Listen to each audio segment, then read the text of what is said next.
So our second speaker today is Victoria Grigsby, who is a political science and German major with minors and honors in economics. Her thesis is Right-Wing Populism in International Relations, the Struggle for Sovereignty Through Revisionist Foreign Policy. So let's welcome Victoria.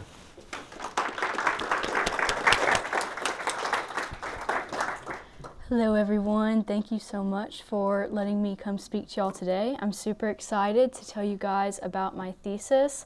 It is very condensed, I'll go ahead and warn y'all, because it did end up being about 118 pages with references and all of that formatting, but it was very long and a little bit longer with all the revisions. But yeah, before I jump straight into the topic, I did want to talk a little bit about how I chose the topic and give, I guess, recommendations to you all.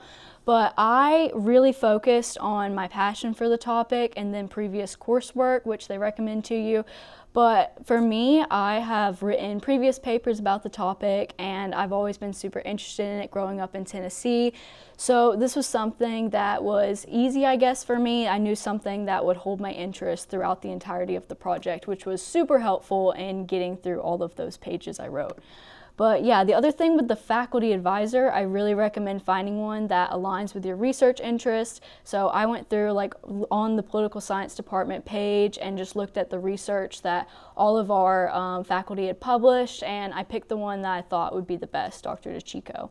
So yeah. Get straight into it. So the introduction, I wanted to explain a little bit on what populism is as, I guess, a political tool or ideology. Basically, it can be either left or right wing. It has throughout history, but at the core, it's kind of this thought of the people are against the elites. So for left-wing populists, this will often look like they're saying the working class is the people, and then the elites would be, I guess, corporations, those kind of people, and economics.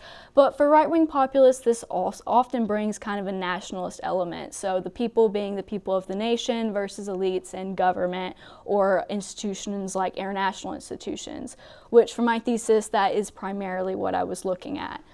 So yeah, that graph over there was given by a researcher. They use really kind of jargony terms to describe this, but essentially it's the idea of like your typical liberals, typical conservatives, and then that left and right-wing populism against each other. But yeah, so right-wing populism has been very studied in political science. A lot of people in Europe and the US have done work on the elections and kind of the drivers of this, the main one being like globalization. So as workers are kind of being displaced, different effects of globalization, this grows in different countries. But in international relations, it has not been studied or really looked at. And with the rise of this kind of ideology, it's getting more popular. A lot of leaders are being elected in many countries with this. I think it's important to start looking at the foreign policies of that and fill that research gap. But yeah, I particularly am looking at revisionism, which is the focus of my faculty advisor. We kind of converged our interest on that, but revisionism is the idea, normally it comes from kind of lower powers that are punching up in the international system, trying to get more power, think like China. And so we're seeing this now though when it comes to this liberal international order that was formed after World War II, and this kind of constitutes things like the United Nations, NATO, the EU, all these different types of organizations and the structure we see in international relations. So to get into the methodology of what I was looking at, I decided to use a structured case study comparison method. So I did 3 countries, 3 case studies, and followed this kind of criteria down here to look at different things in these pillars that had been identified. And I will point out when it says like economic liberalism, political liberalism, we're talking about that kind of older idea, like 1800s liberalism, not what we think of today exactly. But yeah, the scholars have identified these 3 pillars, so I based off of that, and that's kind of what I looked at within each category. And I ended up using a mixed method approach. I did mainly qualitative because there's not a lot of data on certain points, but I also did a quantitative analysis in the comparison section using R software. And I made a lot of graphs and then was able to find the statistical significances of index changes on these different pillars. So first I'm going to jump into the first case, which was Hungary under Viktor Orbán. So Viktor Orbán is the Prime Minister of Hungary. He has been in power since 2010, served a little bit in the 90s, but then came back in 2010. But yeah, for economic liberalism, I ended up, which all of the pillars, I gave them a rating of either low, high, or moderate revisionism. So how much their foreign policies differ from their predecessors, basically. So for economic, he was pretty low, and this is because Hungary, just like we'll see with Italy, is very constrained by the EU. So the European Union makes pretty much all of the policy for their member countries. So Hungary won't be represented at the World Trade Organization. The European Union just sends a big delegation for everybody. Political liberalism, I wrote for high because during his tenure, he's had a supermajority in parliament, so about 68% of his party. So they have been able to rewrite their constitution and change a lot of their electoral laws, which a lot of people have pointed out is a big difference from his predecessors. Looking down onto multilateralism. So I gave him a rating of moderate because while he does go against other leaders internationally on some certain issues like climate change and migration, he doesn't actually withdraw, and he's been pretty compliant with these organizations and doing the best to work with them and get solutions made. On to Italy and Prime Minister Giorgia Meloni. So she has been in office from 2022 as the Prime Minister, and a lot of people were really scared when she was coming into office that she would be super revisionist because of some of her previous political affiliations, but she's actually been very moderate and very pragmatic once in office, and that's why she received a low for all of these different pillars. So for economic liberalism, again, very constrained by the EU. Both her and Orbán have tried to increase their partnerships outside of that though, but they still do have a lot of constraints placed on them. For political liberalism, same thing, but she does lack a supermajority like Orbán has, so he has a big control over the parliament. She doesn't have as strong of a control, and so some of her policies are harder to push through, but she has gotten through some of her more pertinent policies that she really cares about. So looking down onto multilateralism, again, low for this. She actually has been kind of a leader in multilateralism. She's been leading like international summits, really being involved with other leaders, and ultimately being a big international player.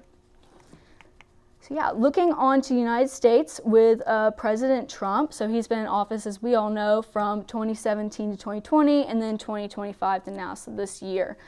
So on economic liberalism, I did give him a high just because the tariff rate is so much higher than what we've seen in previous administrations since 1945 when this whole liberal international order started. So that's a pretty big marked piece of revisionism right there. Looking on to political liberalism, I think he's moderate, especially when I'm comparing this to Hungary in that comparison section. One thing I would point out, an example for this one, is the Higher Education University Compact. Maybe some of you have heard about that. Compact sent out to universities just to promote more conservative ideas. So that's an example of something that's pointed out by scholars. But now down onto multilateralism, again, moderate. While he has gone against NATO at times, spoken ill of the UN, the United Nations, ultimately, he has not withdrawn from them and has been cooperative, but he has withdrawn from some UN agencies and sanctioned places like the International Criminal Court. So yeah, down onto the comparison section, this is where I really got into the quantitative analysis, and this was really easy on the political liberalism side just because there's so many indexes published by people like Varieties of Democracy, World Press Freedom. So I have one of my graphs over here, which is our Liberal Democracy Index. And we can see that big drop in Hungary. But I wanted to point out the different histories and strengths of democracy. That was my biggest takeaway from the comparison section. So for Hungary, they have only been a democracy since 1990, after the Soviet Union fell. So for them, someone like Orbán coming in, it was pretty easy to rewrite the constitution, and a lot of the populace was really on board with that. But yeah, For that, I used a Welch's two-sample t-test.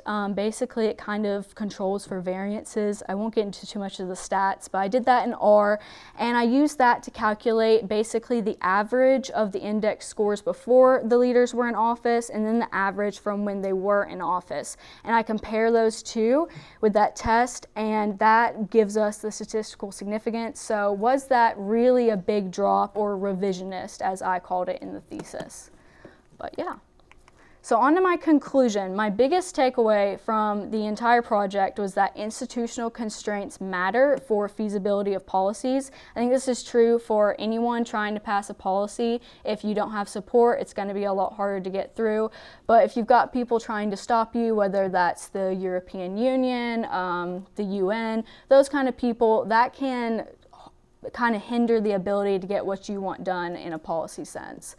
But yeah, this is a global movement, and it's getting more popular with every single year. So I'm hoping that this piece is something that can be looked at in scholarship, and I'm hoping to continue it later on in my career.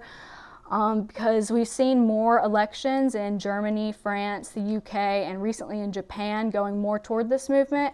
So I do not believe that it will be going away anytime soon, like some previous scholars had been saying for a very long time.